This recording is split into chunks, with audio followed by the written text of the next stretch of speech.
దైవం మీద నమ్మకం ఉన్న ఒక వ్యక్తికి లక్ష్మీదేవత ప్రసన్నమై, ఇంక నేను వెళ్లాల్సిన సమయం వచ్చింది, రేపటి నుంచి శని రాబోతున్నారు, ఇన్నాళ్ల నీ భక్తికి నీకు ఏదో ఒకటి ప్రసాదించగలను, ఐశ్వర్యమా, ఆరోగ్యమా, అనురాగమా, ఏది కావాలో కోరుకో నాయనా అని అంటుంది.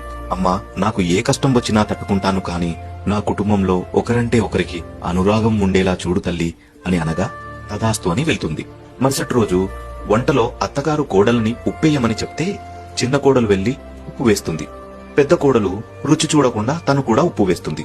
భోజనానికి వచ్చిన పెద్దాయన రుచి చూడగానే శని ప్రభావం మొదలైందని తెలుసుకొని ఏమీ మాట్లాడకుండా తిని వెళ్లిపోతాడు. తర్వాత భోజనానికి వచ్చిన పెద్ద కొడుకు మొదటి ముద్ద పెట్టుకోగానే నాన్నగారు భోజనం చేశారా అని అడిగి చేశారు అని తెలుసుకొని తను కూడా ఏమీ మాట్లాడకుండా భోజనం చేసి వెళ్లిపోతాడు. చివరగా భోజనానికి వచ్చిన చిన్న కొడుకు కూడా మారు మాట్లాడకుండా భోజనం చేసి వెళ్లిపోతాడు. ఆ తర్వాత ఒకరొకరు తన భర్తలు